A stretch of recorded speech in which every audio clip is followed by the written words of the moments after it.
Memories are wonderful places to visit.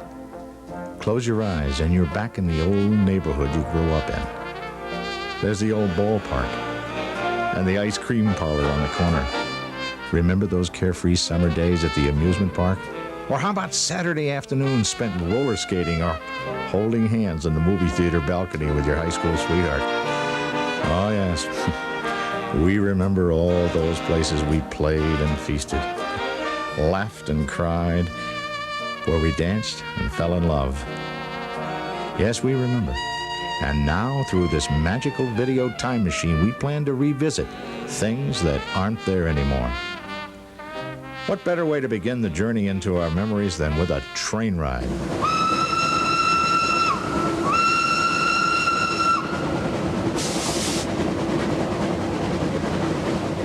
Really, the trains at one point really interacted with everyday life. You might take violin lessons in the next town and go by train there once a week. Aunt Mabel came in by train. It represented faraway places to a society which wasn't as mobile as it is today.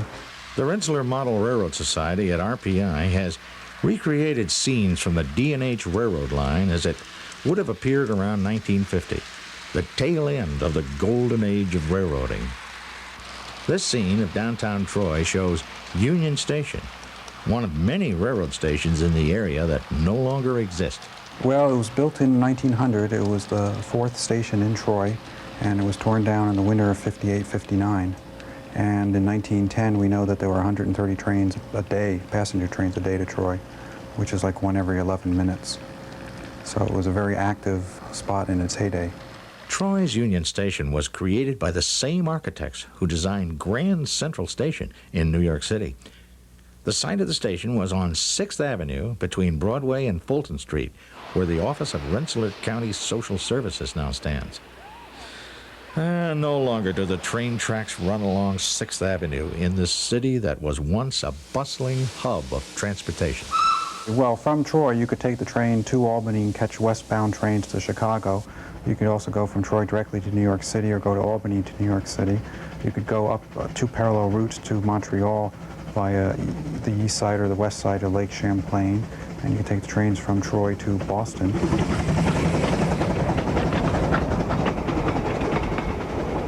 Schenectady's Union Station was located between Liberty and Wall Street.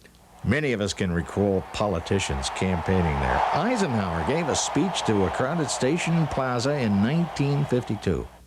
The station was closed in 1970 and replaced by a small Amtrak station in a parking lot.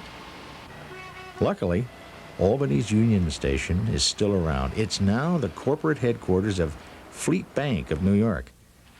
The beautiful station in Saratoga Springs no longer exists, but it's part of the scale model at RPI. Another scene shows the D&H line going through Lake George. The Delaware and Hudson built the Fort William Henry Hotel as a way to increase travel on the train. And they owned the steamboat there, and they had a pier where the track actually extended out to the steamboat so the passengers wouldn't have to walk very far.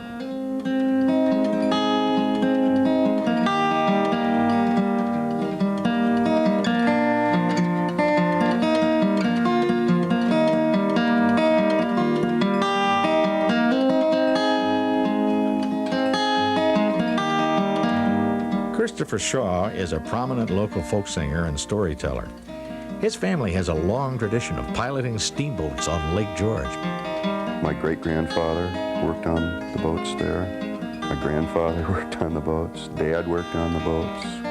I was a pilot for a while myself in my college years there. So it goes back a long way. The boat that Dad piloted most of the time when I was growing up was the Sayonara. She was an 80-foot mahogany steamer built by the Bates brothers in Bolton Landing. She was originally the private yacht of a man named George Knapp. He owned the controlling interest in Union Carbide around the turn of the century. And Grandpa bought the boat from him and eventually converted it to conventional power. But even during the years when we had lawn chairs in the front of that boat, and lawn chairs in the back, and there was a big fantail, you could still tell the minute that you stepped on that boat, if you knew much about boats at all, that it had once been a private yacht, because there's no boat built for public transportation that would have had the kind of appointments that this boat had. All the appointments on it were handmade brass. The boat's barometer and clock are all that remain of the Sayonara. The boat was sold back to the family that initially owned it. They scrapped it for the mahogany and burned what remained of the vessel. I don't think that you'll ever see another one like it come onto the waters in the Adirondacks, certainly. Getting around in the central Adirondacks was no easy task at the turn of the century. If you didn't take a horse-drawn carriage, you would have to take a steamboat. The lakes and rivers were the only highways at the time. Well-to-do tourists would take the train to Racket Lake, where they boarded steamboats that took them to the Marion Carry. From there, the tourists would board the shortest standard gauge railroad in the world for a 3/4-mile trip. Then they would get on another steamboat that would take them to one of the resorts around Blue Mountain Lake. The most famous steamboat on the lake was the Tuscarora.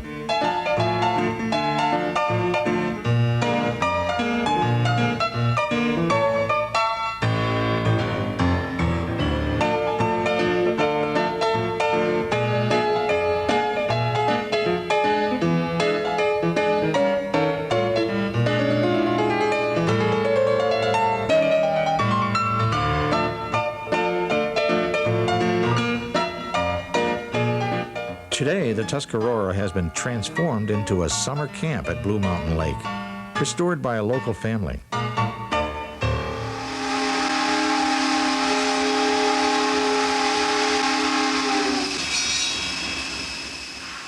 Steamboats also played an important role in the Hudson River, and many of us can still recall the sound of the steam whistle and the thrill of a steamboat ride. The city of Troy was one of the famous Hudson River sidewheelers. It made daily trips between Troy and New York City. One of the Dayline companies had its offices on Broadway in Albany. The Hudson River Dayline building still exists, but now it's a French restaurant.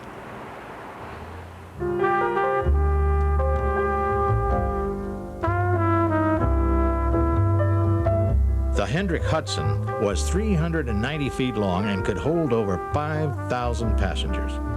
The trip from Albany to New York took about 9 hours. It was a leisurely way to enjoy the scenic river valley.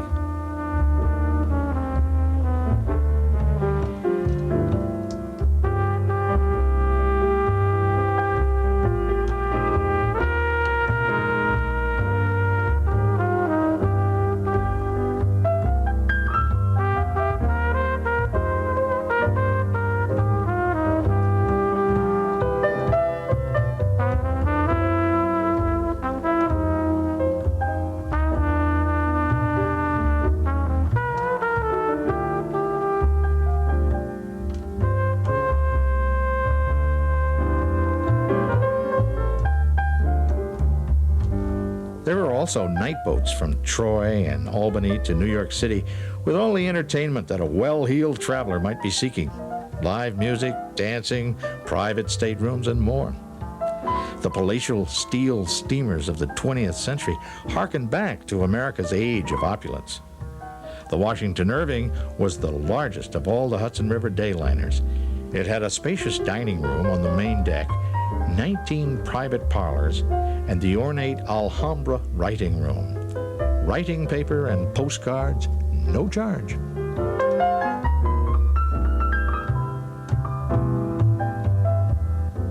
In the years following World War II, the Dayline lost its popularity. We all suddenly were in such a hurry to get to our destinations. Faced with increasing losses, the company sold its assets. A new Dayline company operated excursion trips, but only from New York to Poughkeepsie. In 1954, the Robert Fulton was retired. She was one of the last beam-engine steam vessels to operate in the United States. From 1958 to 1962, there was an annual Labor Day weekend cruise on the old route from New York to Albany.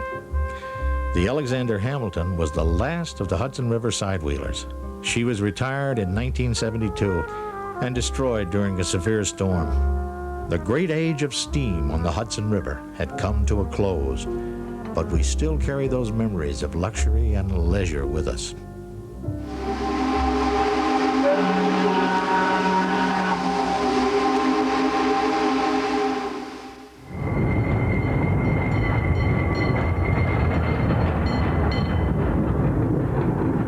Do you remember being able to take the trolley to work or coming home from a date on a starlit night?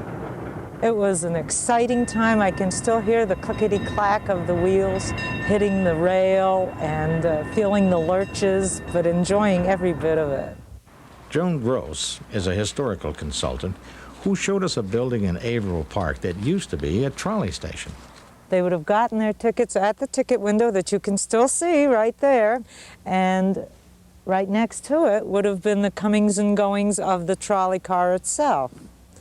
They would stop here, and then there would be taxis. First, horse-drawn carriages, then actual motorized taxis that would take you to the various inns and lakes and amusement parks that were in the area. We didn't have to go far from the station to find entertainment. Right next door was a building that was a combination ice cream parlor, barber shop, and gambling hall. The building is now a private home. Trolley service between Troy and Averill Park began in 1895. Before electricity, trolley cars were horse-drawn. This one in Albany served the lumber district even after most trolleys had been converted to electricity.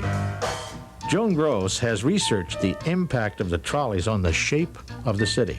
What trolleys did was expand cities, expand urban areas. For the very first time, workers did not have to live right within walking distance of their workplace. This was the first, as I said, form of mass transportation where you could live outside the city and away from the workplace. So this was quite the innovative thing.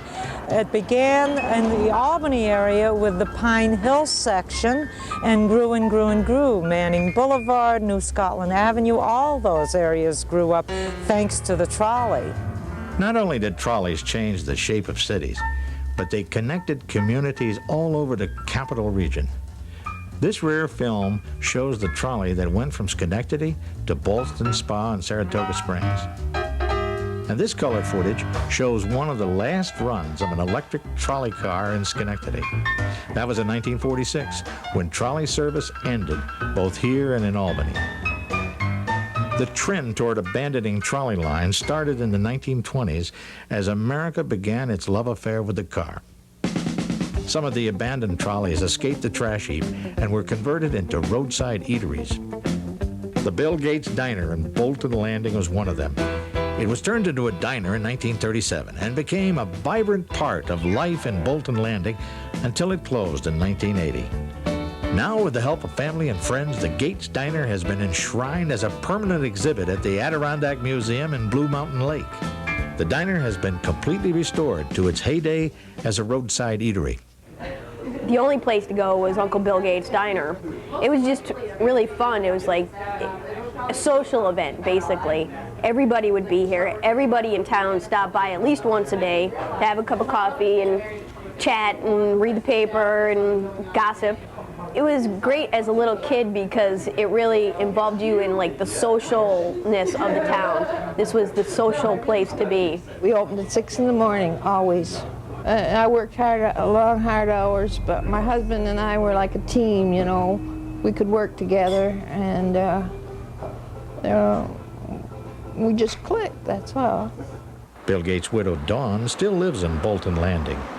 She joined her niece, Deanna, for breakfast at a diner that was erected on the exact spot where the Gates Diner stood.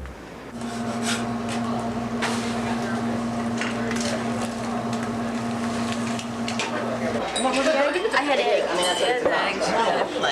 Oh, nice. Thanks. Today, the Bolton Diner proudly serves Bill Gates' legendary homemade pancakes, made from a family recipe. They're really good. They're delicious. They taste just like the original. the original thing. They charge a little bit more nowadays than they did when we, I can remember when we used to get about 40 cents. Pancakes for 40 cents? Mm-hmm. Wow. 50 cents, 10 cents for a cup of coffee. Yeah, I was going to say, you can't even get a cup of 50 coffee for cents you that could much. get your breakfast. Dawn Gates waitressed at the diner and did most of the baking. When customers urged Bill to expand, he would just say, "Keep it small and keep it full."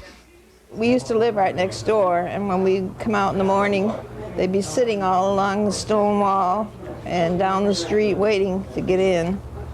And we'd let them in, you know, and we'd have to make the coffee and rush around.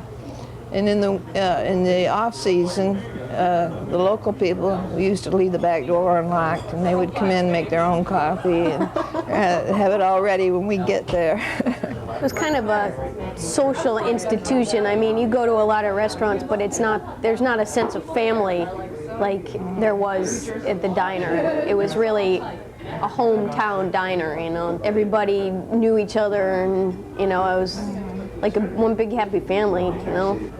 It was kind of sad when the diner closed. I thought, I miss coming here.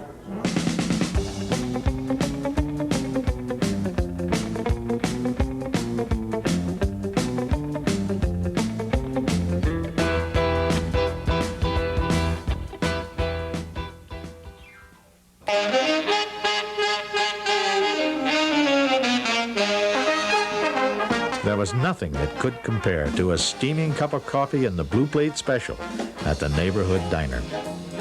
Some traditional style neighborhood diners can still be found, but many have vanished. In Troy, the Fifth Avenue Diner was open 24 hours a day. In Albany, if you wanted fast food and a classy atmosphere, you could go to the Boulevard Cafeteria. Here you are, you're coming into an establishment that has murals on the wall. They have the vaulted ceiling, the chandeliers throughout, stained glass windows. Besides being a very popular place, the food was absolutely terrific. People still talk about the blueberry muffins. They still identify the items that they enjoyed when they came here to the Boulevard.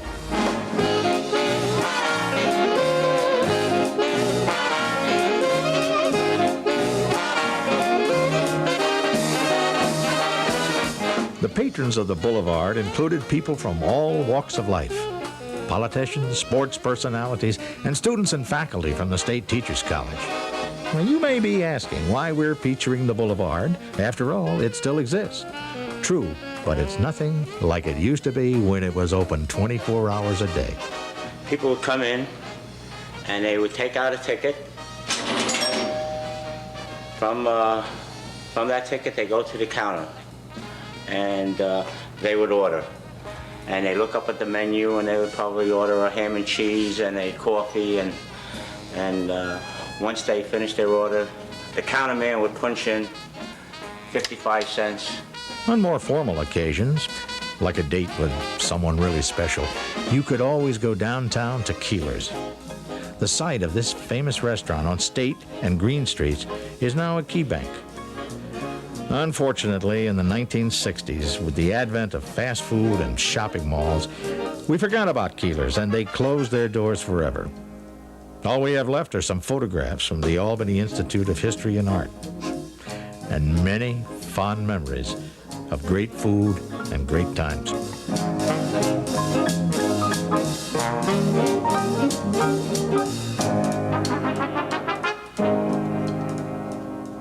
In Schenectady, we used to go to a popular restaurant on the corner of State and Erie.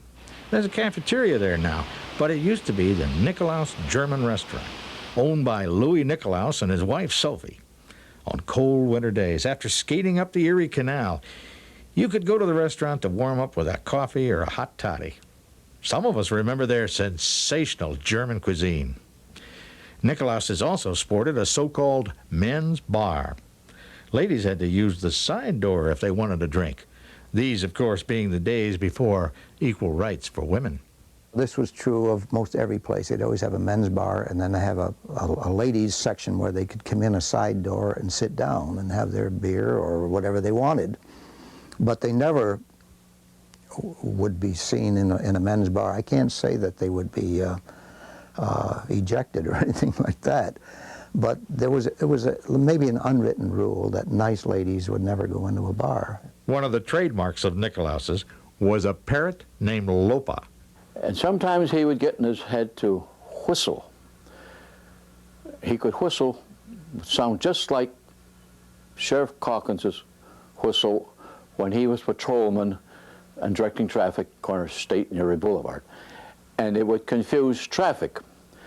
So Mr. Nicklaus would have to bring the bird in and put him in his cage. Other times when the weather was nice and Polly was out on the railing, he would give the wolf whistle to the girls going by. And of course the girls would turn around and look at the man behind them, and thinking that was that gentleman, they could hear the wolf whistle. And a couple of times she slapped their face. Most of us didn't have the dubious honor of knowing Nicklaus's naughty parrot since it died in the 1930s. But we can still recall Panetta's restaurant, which started in downtown Albany. The owner, Dominic Panetta, was an American success story. He immigrated to America in 1902 when he was 17 years old and penniless. Oh, my dad was the most wonderful person in the world. He really was. He was very jolly, very happy, very loving man, thoughtful man, and a great businessman. And I think I really respect him for what he did. Mainly when you stop and think, he could not read or write. And he really established 2 great restaurants, made a go of it. Panetta's first restaurant was on Hudson and Grand Street, right near the farmers market. Many of the farmers were regular customers. And they'd come out 4 or 5 o'clock in the morning. The farmers would come to bring their product to the market and stop in and have breakfast or lunch or dinner, whatever it happened to be for them at the time. And then that market was bustling. It was very good, very happy. You know, you go to the market today and you buy half a bushel. My father used to get bushels of apples, and I can remember a stalk of banana. That to me was amazing when I was a kid. But it was all brought into the market, and the farmers all loved my father, and they'd spend hours drinking coffee, hot soup, which we were very famous for, and the Italian bread, and it was good. In 1951, the Panettas closed the downtown restaurant to devote all their energies to a new enterprise they began in Menands. The old restaurant was eventually torn down along with 100 acres of inner-city neighborhoods to make way for the South Mall. By that time, the Panettas had already established a thriving business in their new location. After Rosemary graduated from Holy Names, she worked there.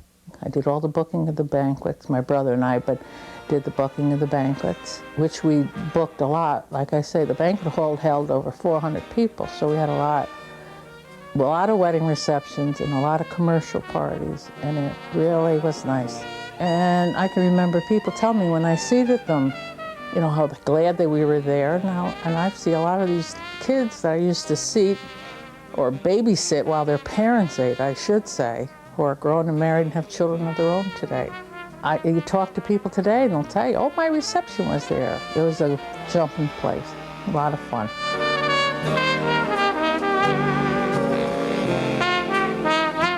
In 1955, when Rosemary married Leo Daly, she joined hundreds of other couples in the area who had their wedding receptions at her father's restaurant. In the late 60s, that era came to an end. New York State appropriated the restaurant to make way for a highway interchange. Oh, that was sad. You know, it was like going in limbo. You felt like, why are they doing this? This seems ridiculous. It's a landmark, this restaurant. And I mean, it was devastating. And in fact, I know my brother says the day they demolished the restaurant, they didn't even tell him that was the day the big ball was coming. And someone called them, and he naturally quickly went over. He was just devastated. We all were, really, because it was like, you know, our father died and now the restaurant's gone. Everything is gone. It's all gone. But the memories are good, and I think that's important. I really do.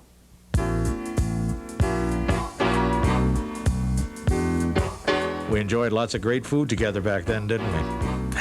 Oh, but the feasting is not over yet. Need something to satisfy a sweet tooth? How about Hostler's Tea Room and Candy Store on the corner of State and Lark, right next to Lemmy's?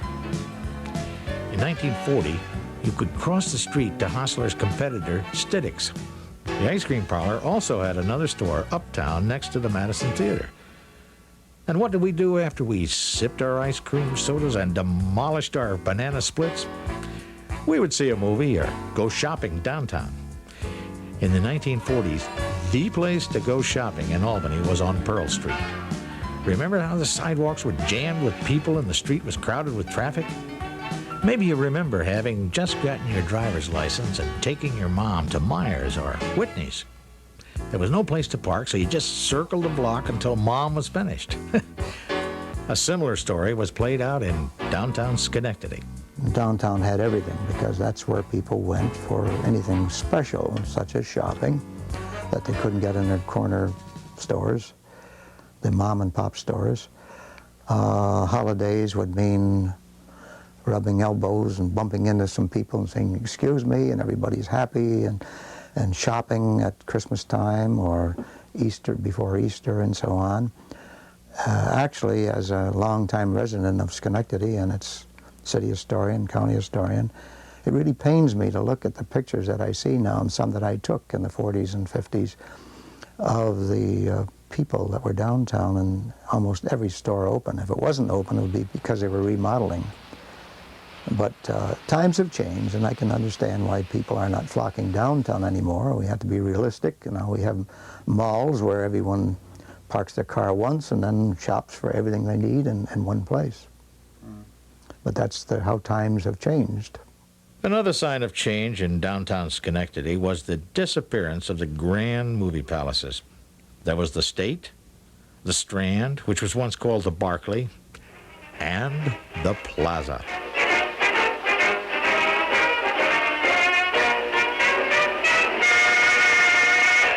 I believe that the Plaza Theater holds so many fond memories because it was a place where it was ideal for lovers, so to speak, and people who like movies too, of course.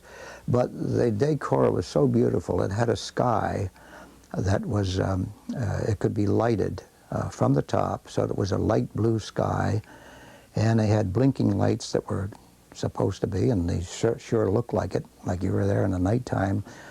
Stars blinking, and they had scudding clouds that just went right across, right in front of you, right across as if you were outside.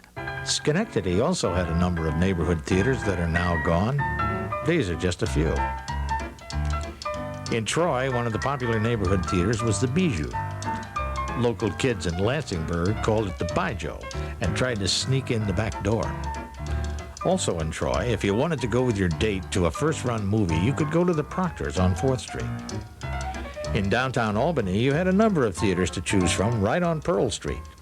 Reuben Gersowitz remembers them all. Once in a while, a few friends of mine wanted to take a day off from school, and at that time we had any choice of theaters to go to.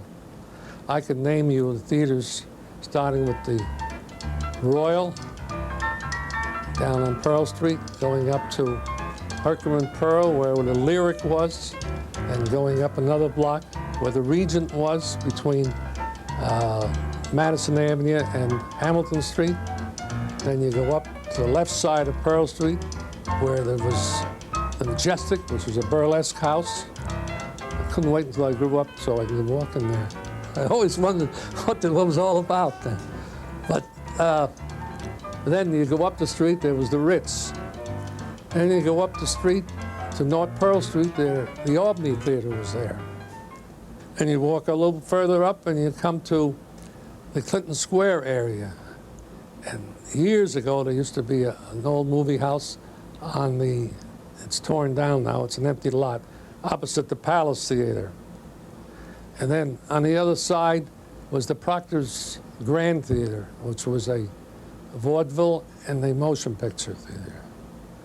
And then we had a beautiful library up there, which to this day I'm sorry they tore it down, but they had to tear it down for the approach to the bridge. The Prime Library. Right. Gorgeous little building. It was just, that's where we go to wait until if we took the day off, we'd go in the library to waste our time, or not waste our time, but look at some books until the Proctor's Grand opened up. That was an afternoon show, say. So one day the librarian, come on, never forget this, come over and says, "Aren't you boys supposed to be in school?" oh, we got the day off, you know, and then we had to skip that place after that. Right across the street from the Prime Library was the Palace Theater, which of course is still there, but its magnificent marquee is gone. The Madison Theater in the Pine Hills also lost a beautiful marquee. There used to be organ players that warmed up the audience before the show. We learned about what was going on in the world with the newsreels.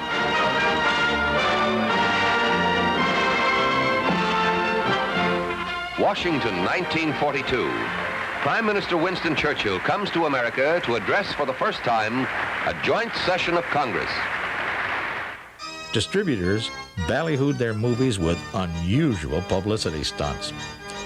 This was for a Western that was playing at the Strand. Gone also are the elegant interiors of our movie palaces. And even the way we used to get dressed up to go to the movies. Before television and VCRs, going to the movies was a big event. They added glamour, adventure, and romance to our lives. Oh, for those things that aren't there anymore.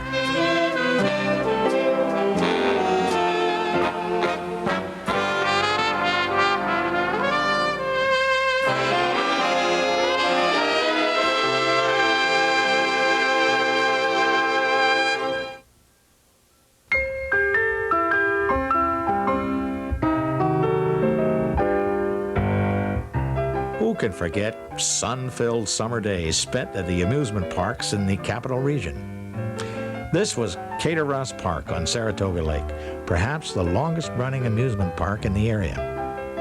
The photograph was taken from its early days around 1912.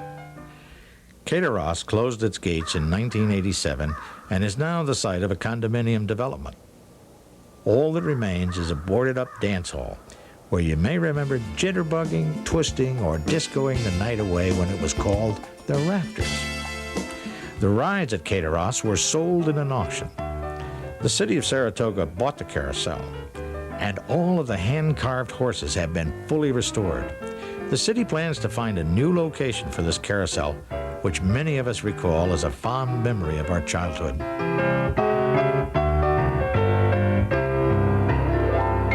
Another park in the Capital Region was located at Kinderhook Lake. In its heyday at the turn of the century, Electric Park was one of the finest amusement parks between Montreal and New York City. Like many amusement parks in America, it was constructed by a trolley company as an incentive to ride the line. The Albany Southern Railway charged 25 cents for the ride from Albany to Kinderhook Lake. The railway, the Albany Southern, which owned the entire east shore of the lake, made available campsites, platforms for people. You could pitch your tent on a platform. Most of the people who were the early landholders, when the land became available on the east side of the lake, had their initial experience at Kinderhook Lake as campers. This is the way my family came from Albany at the turn of the century. Paul Johann lives at Kinderhook Lake on land that his grandfather bought after World War I. He remembers his father and other old-timers telling him stories about Electric Park. The first thing that you would see at the bottom of the hill in the lagoon, and the pilings are still there, would be the large roller coaster. There was a Ferris wheel at the bottom of the hill, which was not inside the park proper initially because the workmen said they were unable to get the Ferris wheel up the hill and to assemble it on top of the hill in the main part of the park. There was a midway, a large restaurant, a chute-to-chute, which was a slide wherein people would get in small cars and slide down a rail right into the lake during the summertime. And in the wintertime, they would slide out on the ice. Another area park that was connected to a trolley line was near Rexford. Actually, it had its beginning in 1904 when the Schenectady Railway Company opened what was known as the longest trolley bridge in the world. That led from Craig over to Outlaws. And that was for their trolley lines, which went to Ballston Spa and Saratoga. But right beside them, between Outlaws and Rexford, they established this park called Palisades Park. In time, it became known by other names, such as Luna Park and Dolly's Park. But generally, people today who still remember that park will call it Rexford Park, as it was until it folded in 1933. They had originally a ride which had little boats that were pulled up by chain to the top, and the people in them would get a ride down into the pool.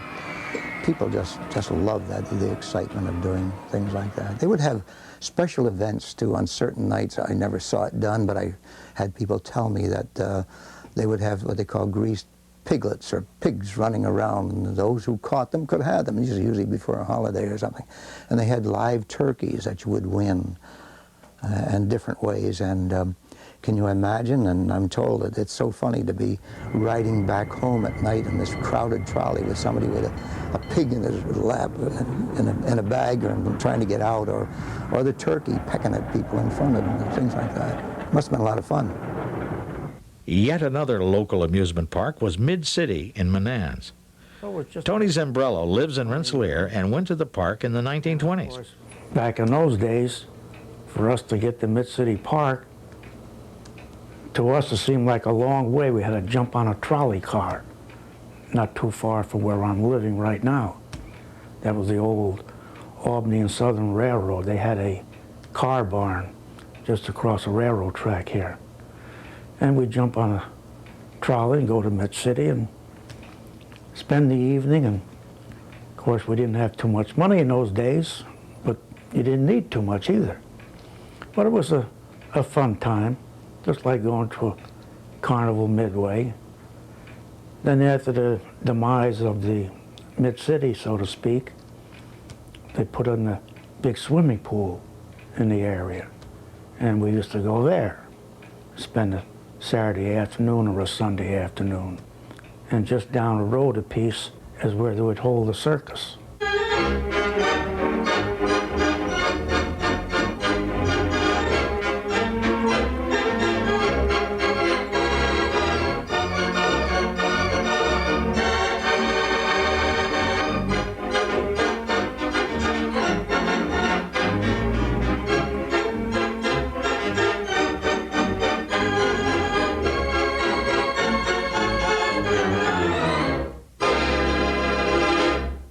I had just gotten into using a movie camera, and I was just strolling around up there one day, and you'll notice in the film that there were 3 or 4 men coming down from the big top.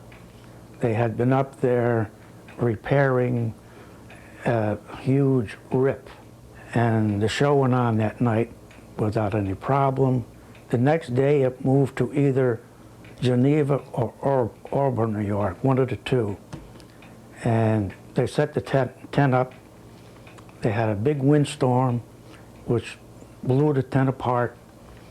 That was the last time that the big top was used. So that was a story. But I was interested not only in the performers in the tent, I was trying to capture a little bit of what the performers did with their daily lives outside. I was watching them wash their clothes in the buckets, and the people taking care of their horses, and they were practicing. And before they had to go in the tent, all the performers, like the young ladies, would climb on the big wagon, and they would be taken into the tent. Then the elephants came along, and they would pick up their performers and put them on their backs and take them inside.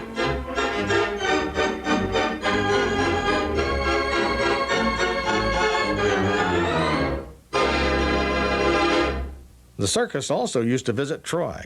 This photograph, taken around the turn of the century, shows the circus parading down River Street. The performers pitched their tent next to Rensselaer Park, which was located in the Lansingburg section. The park had a carousel and picnic grove, a horse racing track, and a carnival midway. Buffalo Bill's Wild West show visited here. The park also had a baseball diamond, which was the home of the Unions of Lansingburg, one of the first teams to join the National Association, the first professional baseball league in the country. The team was nicknamed the Haymakers. In the era following the Civil War, baseball players seldom wore gloves. It wasn't considered manly to wear protective padding. If a player did wear a glove, it was probably the fingerless variety. The Haymakers' early fortunes changed, and in 1879 they finished last in the National League. Local fans lost interest, and in 1883 the team was dropped from the league. Some of the Haymakers went on to New York to play ball, and some of them went on to become Hall of Famers.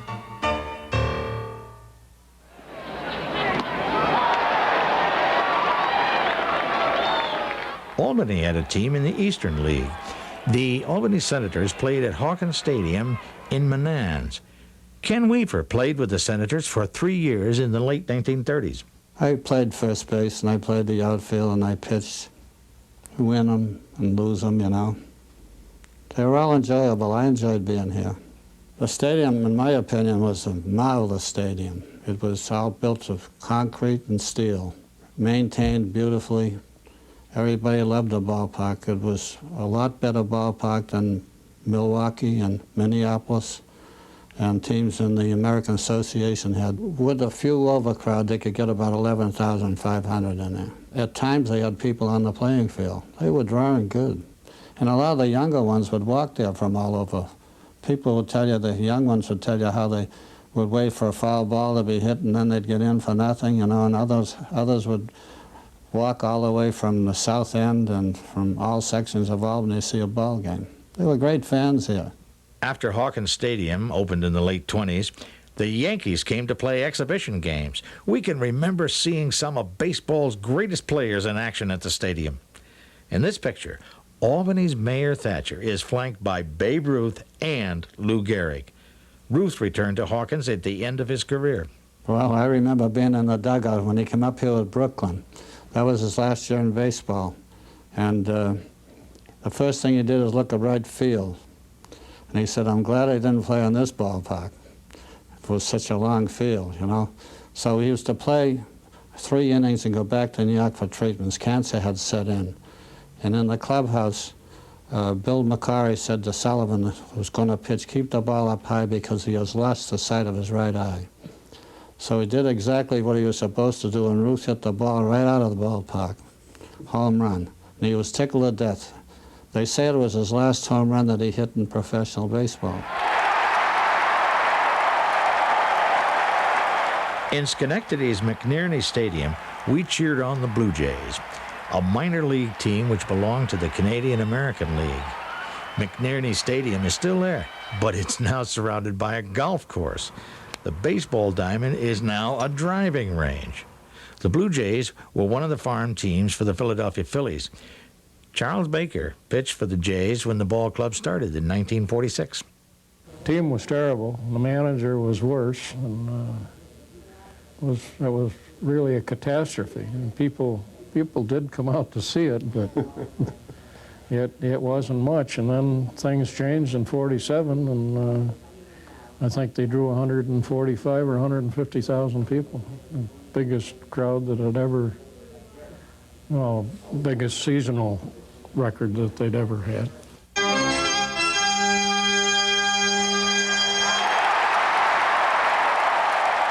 In 1947, the Blue Jays won the league pennant. Their chief rival was the Amsterdam Rug Makers. We're tied 3-3.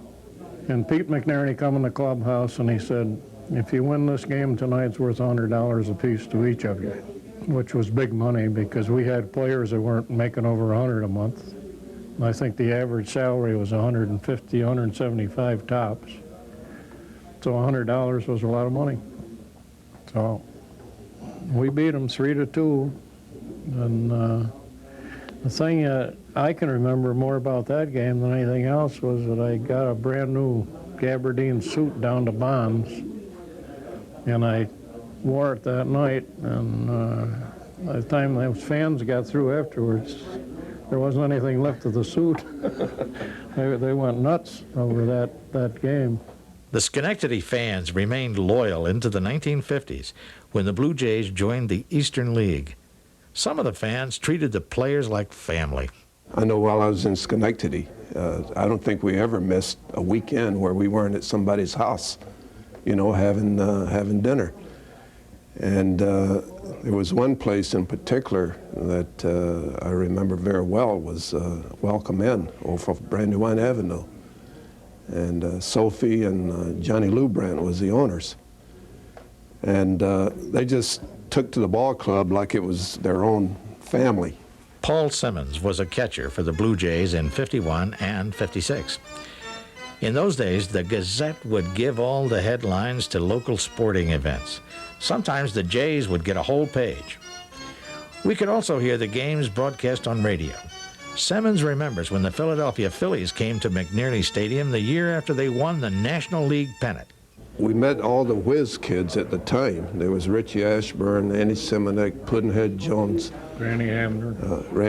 Hamner, Eddie Wakus. The whole team came down, and we played them a 9-inning exhibition game and beat them 2-1. Simmons was with the Blue Jays when they won the league pennant in 56. But by that time, things were changing.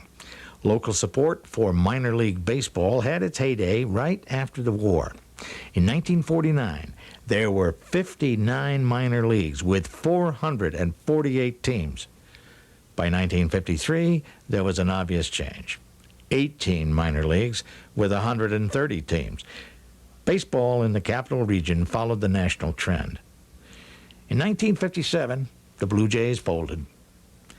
A similar story played out in Albany. The Senators won the league pennant in 1949. In the 50s, the crowds at Hawkins got smaller and smaller. The team folded in 59, and the stadium was demolished in 1961. We were becoming more affluent and mobile, and were finding other ways to spend our entertainment dollars, like going to the drive-in movie theater. These are just a few that we flocked to on Saturday nights in the 50s and 60s, but aren't around anymore.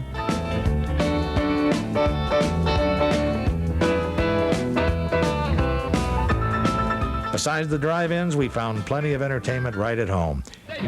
Do you remember who had the first television set in your neighborhood? Now to be real up to date, shout it out with a big, big beat. Everybody singing to the big beat. Everybody singing to the big beat. Rock, roll, go.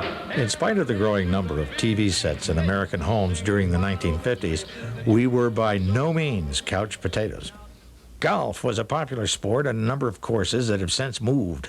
The Albany Country Club used to be where the University at Albany is now located. And the Colony Country Club used to be here at Colony Center. There also was bowling in any number of alleys that no longer exist. In 1960, Joe Donato bowled a perfect 300 at the GE Athletic Association.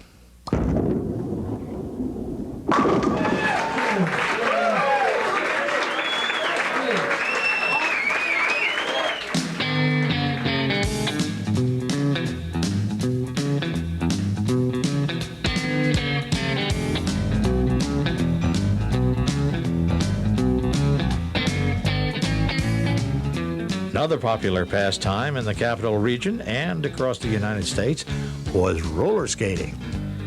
Back in the 50s, one of the places we went roller skating was Hoffman's Skateland, which was on Central Avenue in Colony, where Wendy's and Hoffman's Car Wash now stand. Katie Hoffman Woodfield taught skating at the rink when she was 16 years old. Okay, this is the sister act. This is my youngest sister and I skating.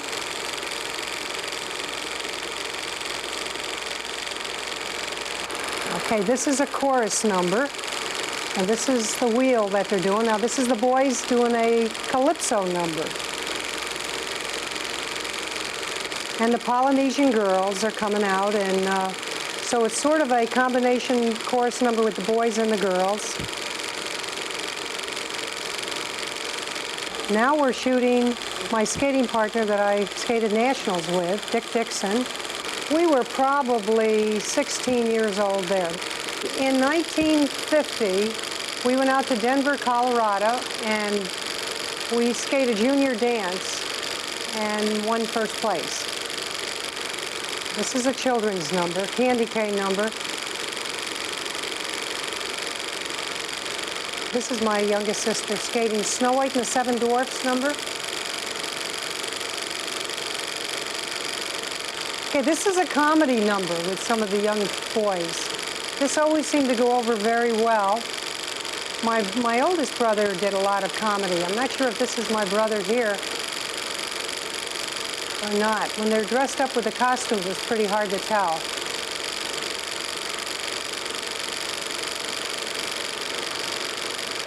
And we had one number where, I don't have it shown right now, but a mother and father and children number where they skated with their parents, which was kind of neat. All of the Hoffmans worked in the family business.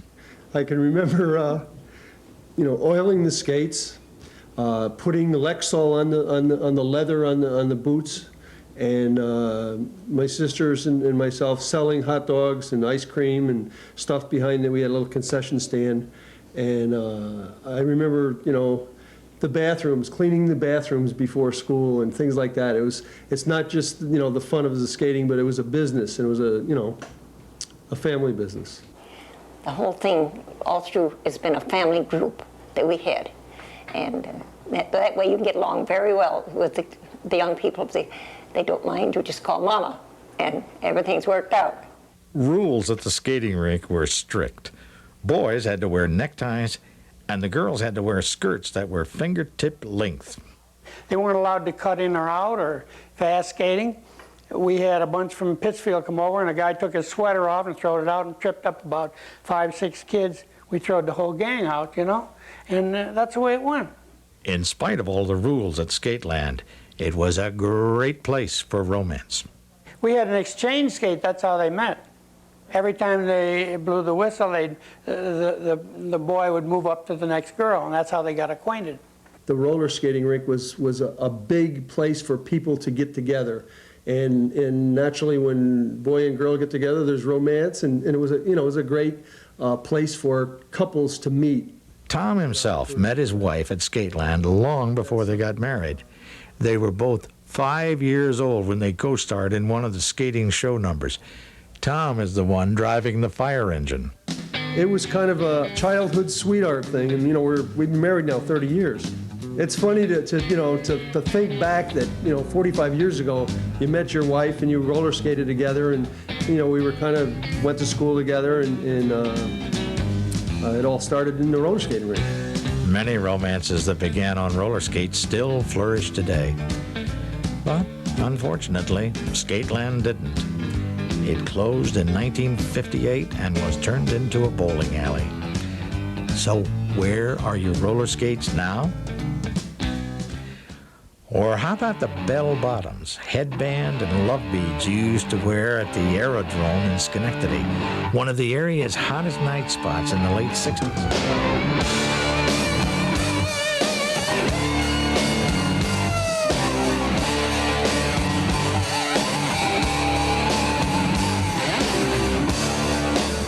Janis Joplin played there, as did Steppenwolf, Led Zeppelin, and the Jefferson Airplane.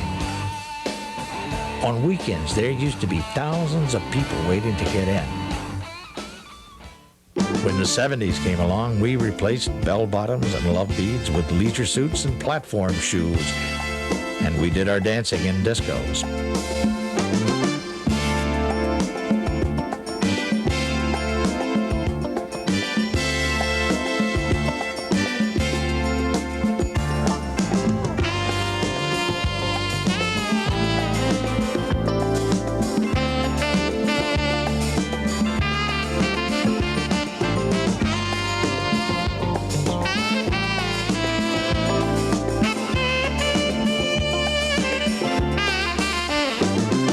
Like fog machines, the Bee Gees, and mood rings, discos became a thing of the past.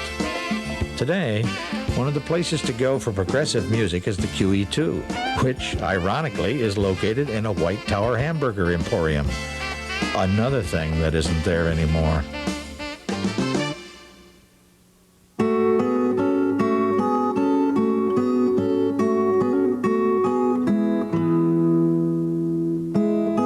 Like all journeys, ours has come to an end. But we hope that along the way, you encountered some old friends, remembered some forgotten laughter and caught a glimpse of your yesterdays. The journey's over, but your memories, ah yes, your memories remain. Time it was, and what a time it was. It was a time of innocence, a time of confidence.